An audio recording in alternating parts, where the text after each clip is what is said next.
Welcome to public TV news. బులెటిన్ల ముందుగా headlines. ఇసుక ఉచితంగా ఇస్తుండటంతో ప్రజలు హర్షం వ్యక్తం చేస్తున్నారు. ఎమ్మెల్సీ కంచెల శ్రీకాంత్.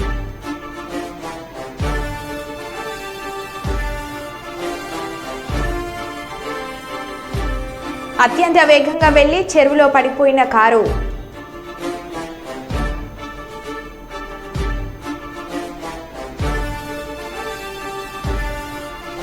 డోర్నకల్ బిలియంట్ పాఠశాలలో క్యాబినెట్ ఎన్నికలు.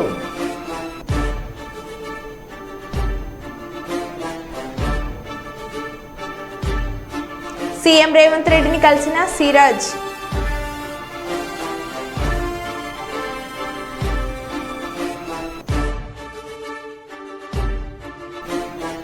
నల్లగొండ లక్ష్మీ నరసింహస్వామి దేవస్థానంలో చోరీ.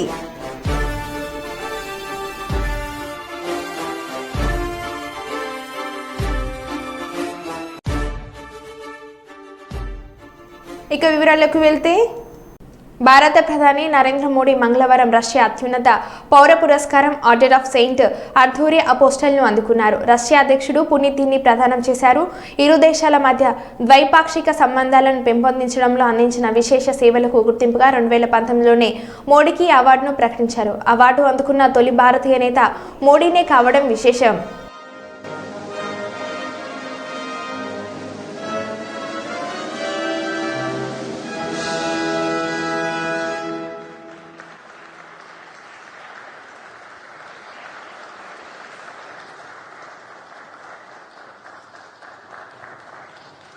సంస్కృతి సంప్రదాయాలకు ప్రతీకగా నిలిచే పండుగ సీతాభవాని పండుగ. ఈ పండుగ బంజారాల ఔన్నత్యాన్ని చాటి చెబుతుంది. ప్రతి ఏటా పంటలను సాగు చేసే సమయంలో ముందుగా శీతల భవాని దేవతలకు గిరిజనులు ప్రత్యేక పూజలు చేస్తారు. ఈ సంస్కృతి తరాలుగా బంజారాలకు సొంతం. పాలకుర్తి నియోజకవర్గంలో గిరిజనులు అంతా కుటుంబ సభ్యులతో కలిసి శీతల పండుగ వేడుకలను అత్యంత భక్తి శ్రద్ధలతో జరుపుకుంటారు. తండాల సరిహద్దుల్లోని పొలిమేర కూడళ్ల వద్ద సీతాభవాని దేవతలను ప్రతిష్ఠించారు. రాజేంద్ర బాబాయ్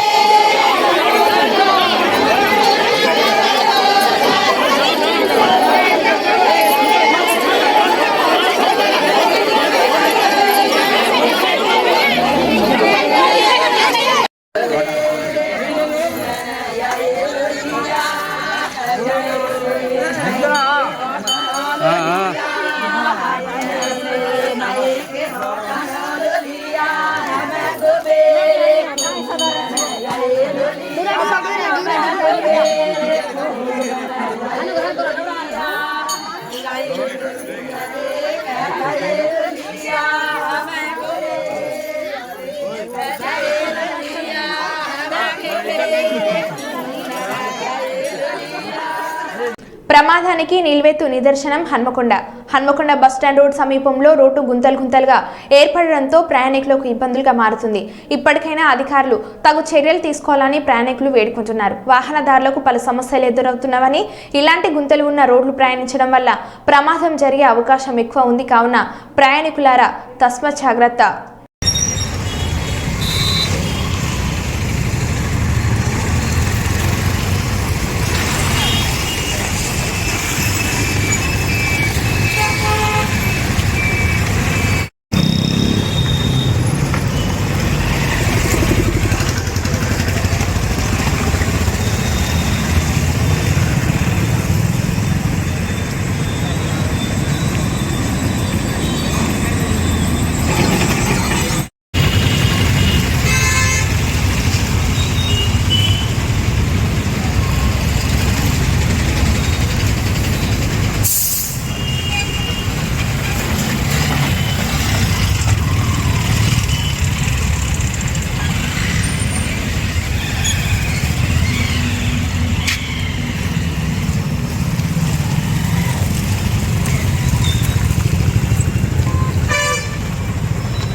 కర్నూలులోని ఆర్టీసీ బస్టాండ్లో 6 నూతన బస్సులను రాష్ట్ర మంత్రి టీజీ భరత్తో కలిసి ఆయన జెండా ఊపి ప్రారంభించారు. ఈ సందర్భంగా ఎంపీ నాగరాజ్ మాట్లాడుతూ సీఎం చంద్రబాబు ఎన్నికల మేనిఫెస్టోని ఇచ్చిన హామీలన్నీ అమలు చేసే దిశలో ముందుకెళ్తున్నామని అన్నారు. ఆర్టీసీలో నెలకొన్న సమస్యలను పరిష్కరించి ప్రజల సౌకర్యార్థం ఆర్టీసీ సేవలను మరింత విస్తృతం చేస్తామన్నారు. ఇక బస్సులో ప్రయాణించే ప్రయాణికులకు ఎలాంటి ఇబ్బందులు తలెత్తకుండా అధికారులు అన్ని జాగ్రత్తలు తీసుకోవాలని ఎంపీ సూచించారు.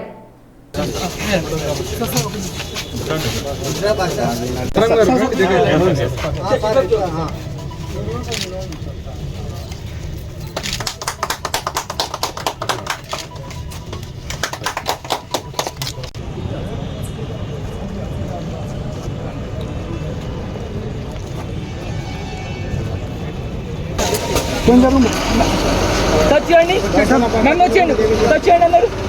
Okay sir. Sir sir sir sir పెట్టండి సార్. కట్ చేయండి. కట్ చేయండి.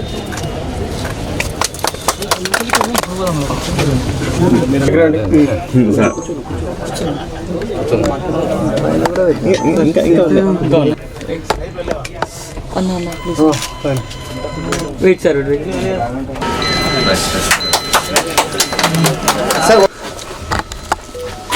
సూర్య ఓకేనా? కూర్చోండి సార్. చూడండి sir. Okay sir. Sir sir sir sir పెట్టండి సార్. అది చేసుకోండి.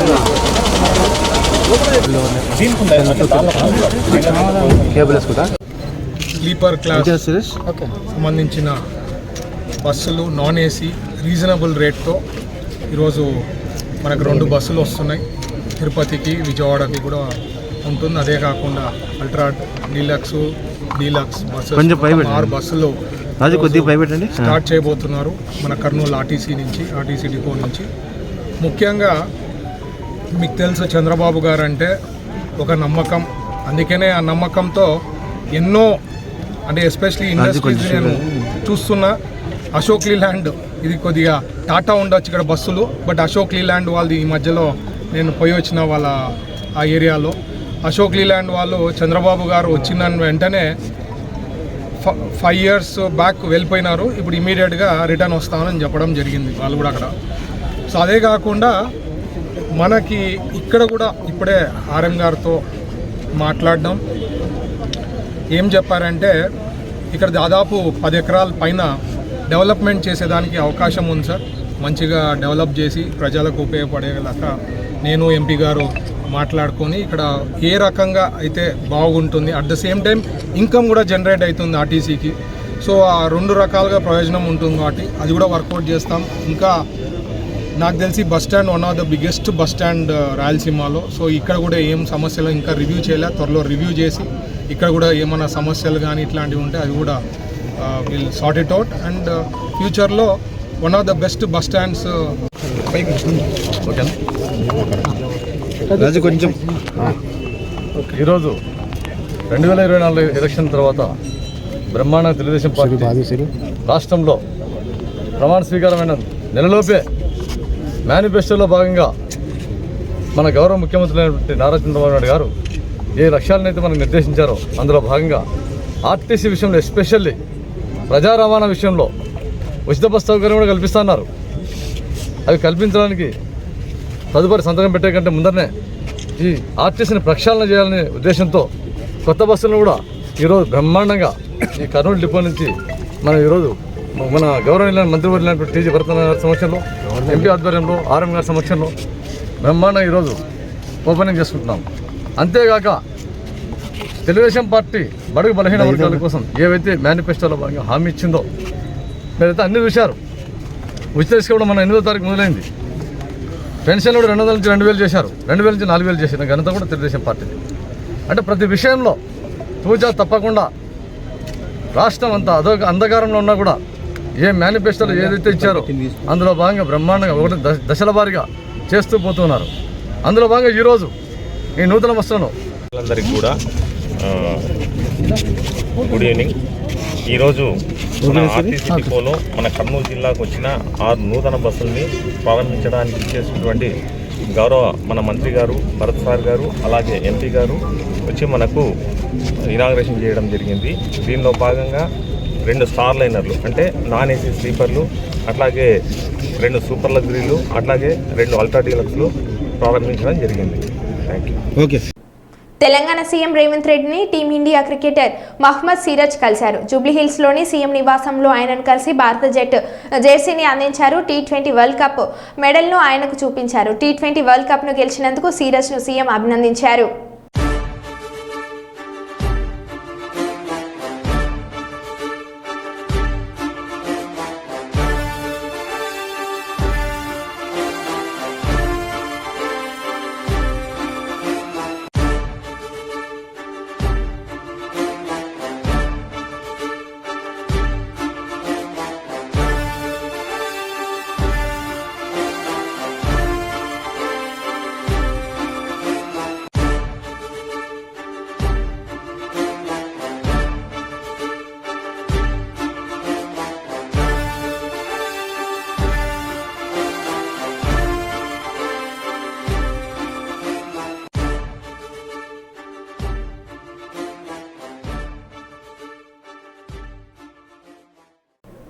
అబ్దుల్లాపూర్ మెట్లోని ఇనాంగూడ చెరువులోకి దూసుకు వెళ్లిన కారు. అత్యంత వేగంతో వెళ్లి చెరువులో పడిపోయిన కారు 3 పిల్లలతో పాటు తండ్రి ప్రయాణిస్తున్న కారులో చెరువులో మునిగింది. కారు మునిగిపోయిన దానిని చూసిన స్థానికులు వెంటనే స్పందించిన స్థానికులు కారులో ఉన్న 4గురిని రక్షించి ఒడ్డు మీదకి తీసుకొచ్చిన స్థానికులు కారు అదుపు తప్పడం వల్లే చెరువులో మునిగిపోయిందని తెలిపిన తండ్రి.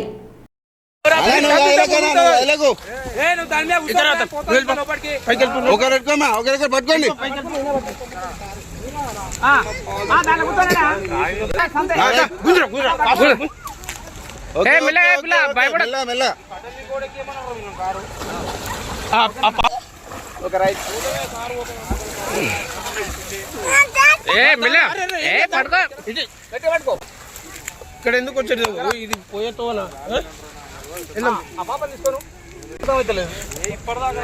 నువ్వు అట్లా ఉన్నాను ఏం కాదు నువ్వు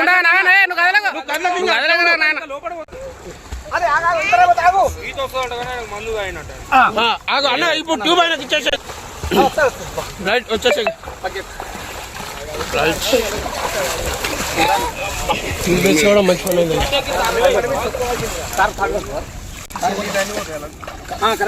ఇదేమో ఇక్కడ నీళ్ళు ఏమైందన్నా పిల్లలతో ఇక్కడ కార్లో కూడా మీరు ఇక్కడికి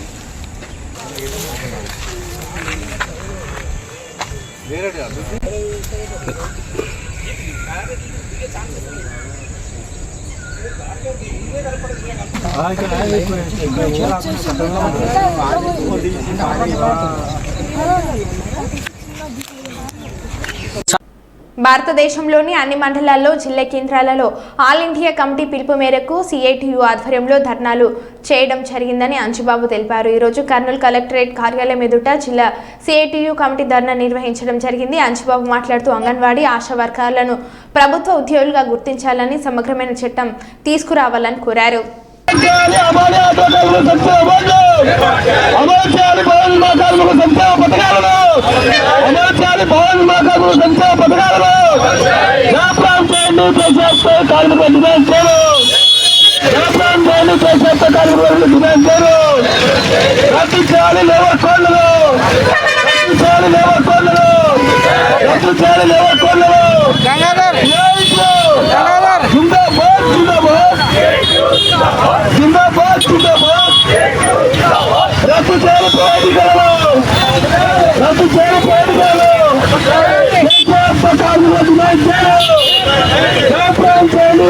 కేంద్ర ప్రభుత్వం ఏర్పడి నిన్నటికి నెల మాత్రమే అయ్యింది. అయినా మేము ఎందుకు పిలిపించామంటే ఈ ప్రభుత్వం మారింది. గతంలో ఉన్నటువంటి సంఖ్య కంటే సీట్ల సంఖ్య తగ్గింది. ఈ ప్రభుత్వంలో ఏమైనా మార్పు వస్తుందని చెప్పి మేము అందరం కూడా ఆశించాం. కానీ గతంలో 303 ఉన్నటువంటి సీట్లు ఈరోజు 240కి బీజేపీకి పడిపోయింది. కాబట్టి ఇది బుద్ధి తెచ్చుకొని ప్రజలకు అనుకూలమైనటువంటి విధానాలు అనుసరిస్తుందేమో అని చెప్పి మనం అందరం కూడా భావించాం. ఈరోజు దేశవ్యాప్తంగా CITU ఆల్ ఇండియా కమిటీ పిలుపు మేరకు అన్ని రాష్ట్రాల్లోనూ, అన్ని మండలాల్లోనూ, అన్ని జిల్లా కేంద్రాల్లోనూ కార్మికుల డిమాండ్స్ డేగా నిర్వహిస్తున్నాం. ఈ డిమాండ్స్ డే ప్రధాన ఉద్దేశము, కార్మికుల కోరికల దినము ప్రధాన ఉద్దేశం ఏమంటే ప్రధానంగా స్కీమ్ వర్కర్లుగా పనిచేస్తున్నటువంటి అంగన్వాడీ, ఆశా, మధ్యాహ్న భోజనము ఇటువంటి వాళ్ళని అందరినీ ప్రభుత్వ ఉద్యోగులుగా గుర్తించాలని చెప్పి, అట్లాగే గతంలో నరేంద్ర మోడీ కోట్లని చెప్పి 44 కార్మిక చట్టాలను రద్దు చేసి 4 లేబర్ కోడ్లుగా తీసుకొని రావడం జరిగింది. దానివల్ల కార్మిక హక్కులు కాల రాసేటువంటి విధంగా లేబర్ కోడ్లు ఉన్నాయి కాబట్టి ఆ లేబర్ కోడ్లన్నీ కూడా రద్దు చేయాలని చెప్పి, అట్లాగే అసంఘటిత రంగ కార్మికులైనటువంటి హమాలీ కార్మికులకు సమగ్రమైనటువంటి వేతన చట్టము తీసుకురావాలని చెప్పి, అట్లాగే ఆటో కార్మికులకు ప్రధానంగా ఈరోజు హిట్ అండ్ రన్ అనేటువంటి పేరుతో ఒక చట్టం తీసుకురావడం జరిగింది. ఈ చట్ట ప్రకారము యాక్సిడెంట్ కనుక జరిగితే ఆ కార్మికుడు 10 సంవత్సరాల పాటు జైలు పాలు కావాల్సినటువంటి పరిస్థితి ఉంది.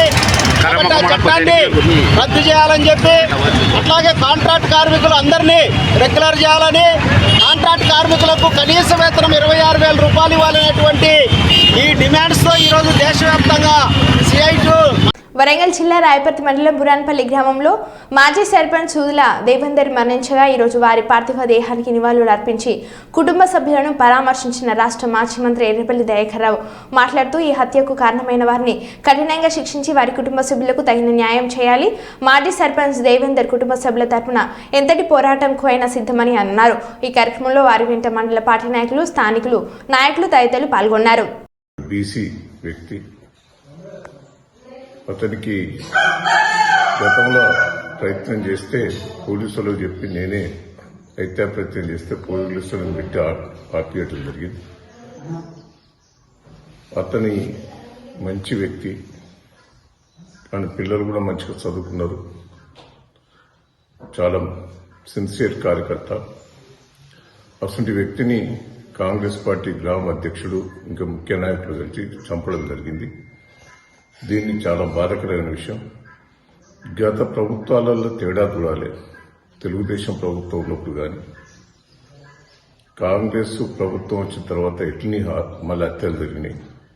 మళ్ళీ టీఆర్ఎస్ వచ్చిన తర్వాత ఒక్క హత్య కూడా జరగలేదు పాలకుర్తి నియోజకవర్గంలో. ఈరోజు కాంగ్రెస్ పార్టీ రావటం, మళ్ళా హత్య రాజకీయాలు రావటం ఒకసారి ప్రజలందరూ కూడా గమనించాలి. నేను అధికారులను కానీ ప్రభుత్వాన్ని విజ్ఞప్తి చేస్తున్నా, కఠినంగా చర్యలు తీసుకోండి. హత్య చేసిన వాళ్ళకు వాళ్ళు విచ్చలవేడిగా తిరుగుతున్నారు. ఇంకా కొంతమంది, ఇంకా దీని బ్యాక్గ్రౌండ్ కూడా కొంతమంది ఉన్నారు. అందరినీ కూడా అరెస్ట్ చేయాలి. గట్టిగా చర్యలు తీసుకున్నప్పుడే బాగుంటుంది. కాంగ్రెస్ పార్టీ మళ్ళీ ప్రభుత్వం వచ్చిందంటేనే హత్యా రాజకీయాలను మొదలు కావటం జరుగుతున్నది. దీన్ని కంట్రోల్ చేయవలసిందిగా నేను విజ్ఞప్తి చేస్తున్నాను. పౌర సంక్షేమ సంఘం పిలుపు మేరకు స్థానిక కాకినాడ అర్బన్ తురంగి గ్రామంలో విశ్రాంత అధ్యాపకులు జోగా అప్పారావు అధ్యక్షతన జయప్రకాష్ నగర్లో స్థానిక పౌర సమావేశం జరిగింది. 25,000 జనాభా ఉన్న తురంగి అర్బన్లో కార్పొరేషన్ పౌర సౌకర్యాలు కల్పించడం లేదని, పంచాయతీ స్థాయి నిర్వహణ కూడా కరువైందని సమావేశంలో పేర్కొన్నారు. త్రాగునీరు, రోడ్లు, డ్రైన్ కల్వర్ట్లు, వీధి దీపాల నిర్వహణ మృగ్యం అయిందన్నారు. 13 ఏళ్లుగా పంచాయతీరాజ్ నుండి వేరు చేసి అర్బన్ పరిధికి తెచ్చిన తురంగి గ్రామాన్ని కాకినాడ నగరపాలక సంస్థలో విలీనం చేయకపోవడం వల్ల అగచాట్లు చెందుతున్న దిశుద్ధిని వివిధ కాలనీల నుంచి వచ్చిన ప్రముఖులు పేర్కొన్నారు.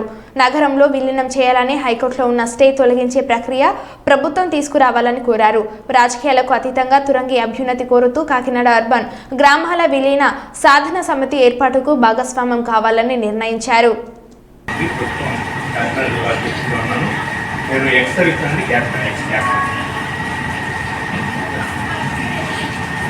ఆ పేరు సూపర్ అనుకుంటుంది.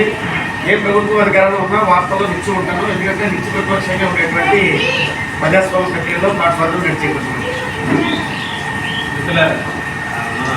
అప్పలాన్ని సమావేశం ప్రారంభించారు.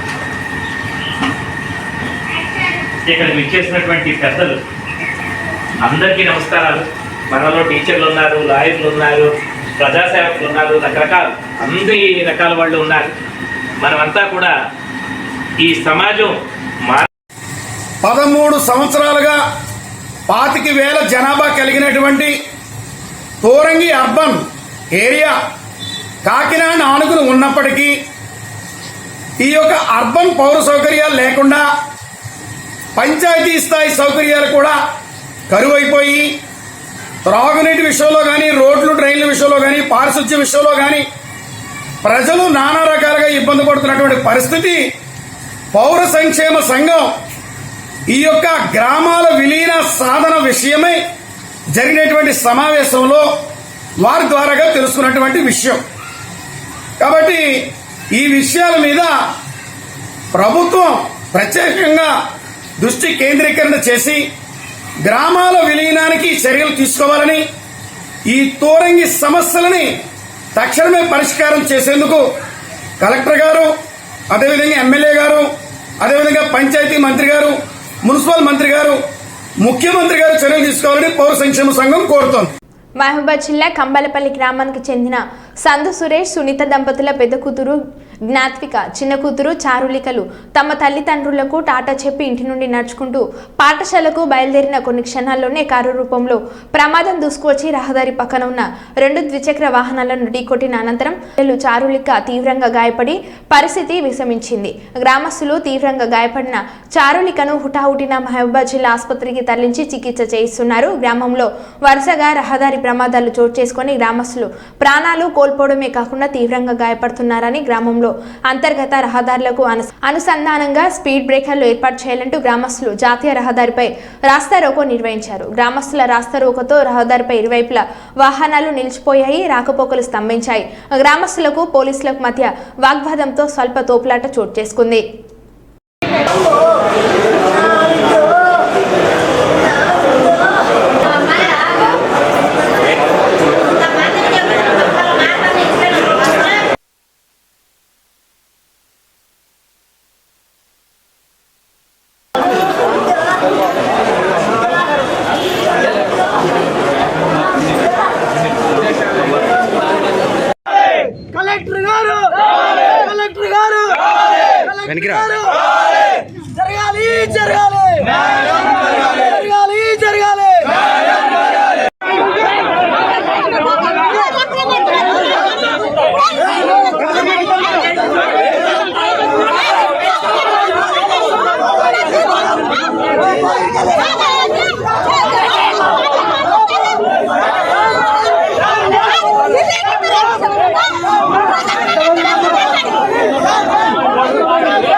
రోజు కంబాలపల్లి గ్రామంలో ఒక స్కూల్ విద్యార్థిని కారు ఢీకొని ప్రాణ ప్రయత్నం ఉన్నటువంటి పరిస్థితి నెలకొన్నది. ఇప్పటికైనా ఉన్నతాధికారులు స్పందించాలి, కలెక్టర్ గారు స్పందించి స్కూల్ జోన్ ఏర్పాటు చేయాలి. అదేవిధంగా కంబాలపల్లి గ్రామానికి ఉన్నటువంటి మా రహదారి ఏదైతే ఉందో దానికి డివైడర్లను ఏర్పాటు చేసి తక్షణమే ఈ చర్యలు చేపట్టకపోతే భవిష్యత్తులో మరిన్ని యాక్సిడెంట్లు అయ్యి ప్రాణాలు పోయేటువంటి పరిస్థితి ఉంది. గతంలో కూడా అనేక నిన్నగాక మొన్న బర్రెలను గుద్ది బర్రెలు చనిపోయిన పరిస్థితి ఉన్నది. గ్రామీణ ప్రాంతాల్లో ఉన్నటువంటి హైవేను నిర్మించకున్నటువంటి మినిమం నామ్స్ ఉన్నప్పటికీ అవన్నీ బేఖాతరు ఇచ్చి కాంట్రాక్టరు తన యొక్క స్వలాభం కోసం ఈ యొక్క హైవేను ఊరి మధ్య తీసుకెళ్ళాడు. దీనికి ఇప్పటికైనా బైపాస్ని ఏర్పాటు చేసి బైపాస్ ద్వారా ఉన్నత హెవీ వెహికల్ పోసే విధంగా చూడాలి తప్ప ఊరి మధ్యలో నుంచి ఇష్టానుసారంగా ఇష్టమైనటువంటి స్పీడ్ బ్రేకర్ లేకుండా, స్పీడ్ లిమిట్ లేకుండా, ఇష్టమైనట్టుగా ఏదో రోడ్ వేసాం వదిలిపెట్టినటువంటి ఏదైతే అవలంబిస్తున్నారో దాని పర్యవసానం ఈరోజు ఇటువంటి యాక్సిడెంట్ అనేది జరుగుతున్నాయి. కావున తక్షణమే ఉన్నతాధికారులు స్పందించి ఆర్ఎండ్బి అధికారులు ఈ యొక్క కంబాలపల్లి గ్రామానికి డివైడర్ ఏర్పాటు చేయాలి, స్పీడ్ లిమిట్ ఏర్పాటు చేసి బైపాస్ను కూడా దీనికి తీసుకురాబోవాలని చెప్పేసి ఈ సందర్భంగా డిమాండ్ చేస్తూ ఏదైతే యాక్సిడెంట్ అయిన పాపకు న్యాయం జరిగే విధంగా చర్యలు చేపట్టాలని చెప్పేసి మేము డిమాండ్ చేస్తున్నాం. పర్యావరణ పరిరక్షణ మానవాళి మనుగడకు అవసరం. ఈ నేపథ్యంలో పర్యావరణం పట్ల ప్రతి వ్యక్తి, ప్రతి సంస్థ, ప్రతి ప్రభుత్వం కూడాను దృష్టి పెట్టి పర్యావరణాన్ని రక్షించుకుందామన్న లక్ష్యంగా చేయాలి. ఈ నేపథ్యంలో పిఠాపురంలో పవన్ కళ్యాణ్ ప్రోత్సహించిన ఒక కార్యక్రమం ఇది. పర్యావరణ హితంగా వేడుకలు, ఉత్సవాలు చేసుకుంటే మేలు మరియు సురక్షితం. ఈ సందర్భంగా వినాయక చవితికి మట్టి వినాయకులను పూజించేలా ప్రజలకు అవగాహన కల్పించే కార్యక్రమాలు మనమందరం చేపట్టాలి.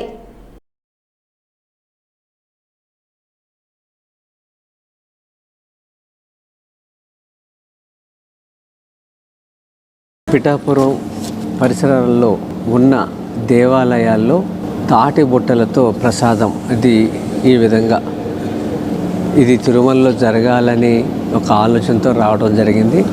ముందుగా పిఠాపురం నియోజకవర్గంలో దీన్ని ఇంప్లిమెంట్ చేద్దాం అని ఆయన చెప్పడం జరిగింది. తిరుమలలో స్వామివారికి ఇస్తున్న నైవేద్యాలు ఇవన్నీ కూడా గోవింద భోగు దీని పేరు. తిరుమలలో ఏదైతే జరుగుతుందో అది కూడా ఇక్కడ నియోజకవర్గంలో ఇంప్లిమెంట్ చేద్దామన్నారు. అలాగే ఇక్కడ చూస్తున్న ఈ మట్టి వినాయకుడు ఈ ప్రభుత్వం రాగానే మొదటి పండుగ 100 విగ్రహాలని అక్కడున్న యువకులకి ఎకో కాంటెస్ట్ అనేవి పెట్టి భక్తి శ్రద్ధలతో నిమజ్జనం చేస్తే పర్యావరణ రహితంగా ఇంతవరకు భారతదేశంలో ఎక్కడలా జరగలేదు. ఇది చేతి సంచితో బజారుకి వెళదాం. ఒకప్పుడు 40 ఏళ్ల క్రితం ఇలా అలవాటు ఉండేది. పిఠాపురం అనే పేరుతోనే ఈ వస్తువులన్నీ మనం తయారు చేసామనుకోండి, స్థానికంగా వాళ్ళకి ఒక ఆదాయం వస్తుంది. రెండోది అదొక మోడల్గా నిలబడుతుంది. ఈ అవకాశం ఇచ్చిన పవన్ కళ్యాణ్ గారికి మనస్ఫూర్తిగా అభినందనలు, ధన్యవాదములు. మరో బులెటిన్లో మళ్ళీ కలుద్దాం. Stay tune.